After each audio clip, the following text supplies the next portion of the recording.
If you struggle with comparing yourself to anyone on social media, this story is for you. I've been on Instagram since I was about 13, 14, following the creators that I was liking at the moment, and around the age of 15, I started to take pictures of myself and post it because I had a dream of becoming a model. There were 0 pictures in my account that were not edited or retouched in any way. And I'm also speaking about the pictures of the sky, the pictures of the food, whatever it is, literal alterations of the photo to make it look ideal in my sense. I could never think of just posting the picture as it is. After watching some useful videos about editing portraits, I learned many different tools in Facetune, and I was removing imperfections on my skin, I was lightening my under eyes, and I remembered the crazy thing that I was doing besides making my hair fuller and adding the volume, so-called.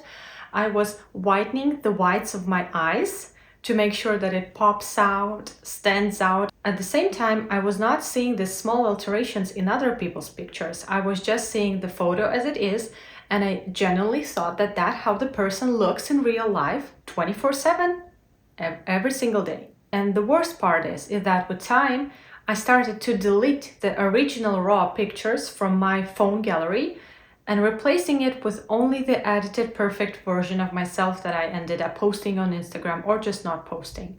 Which of course led to me not understanding at all how I really looked, how people view me, or how I view myself, because I only saved the perfect pictures of myself. That's why I couldn't find any photos that I could compare here and attach it to you to show it as an example of how bad and mentally ill it was. It was no surprise that that was the exact time that I was concentrated on becoming a model, meaning I was watching Victoria's Secret TV shows, I was dedicated to losing weight and looking a certain way. After I tried modeling experience for some time, I got absolutely disappointed in this sphere, and I would not diagnose myself with any depression of any sort, but I definitely had an eating disorder, which led to me gaining a lot of weight.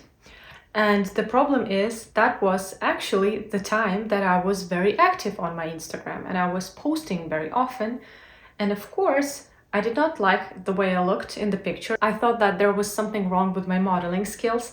So of course, I not only altered the way my face looked, but made my cheekbones slimmer, my hands skinnier, my waist smaller, just to make sure that I look exactly the same as the image that I artificially created in my account. I deeply feel sorry for myself because that was a very sad and hard time for me, and I would say to you, and I think you would agree, that the best time of your Instagram, the best time that you're posting the content is when you feel your worst, trying to overcompensate with this illusion of perfect life for the lack of friendships, of deep connections, of genuine relationships. I could go on and on about how my self-perception was absolutely destroyed by being on social media young.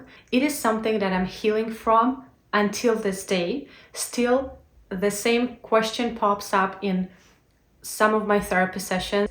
How does everyone else have such perfect lives and I struggle in mine?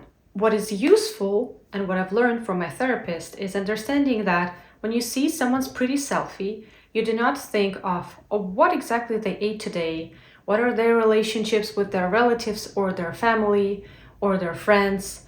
Is there any health issues they're facing at the moment or mental issues they're facing at the moment? All you see is this one moment captured on the screen, which I'm sure has been chosen out of the 1,000 others. And we do not think of all of that. We see just the perfect moments of other people's lives and compare it to the reality of ours. And of course, very often compare it not into ours favor.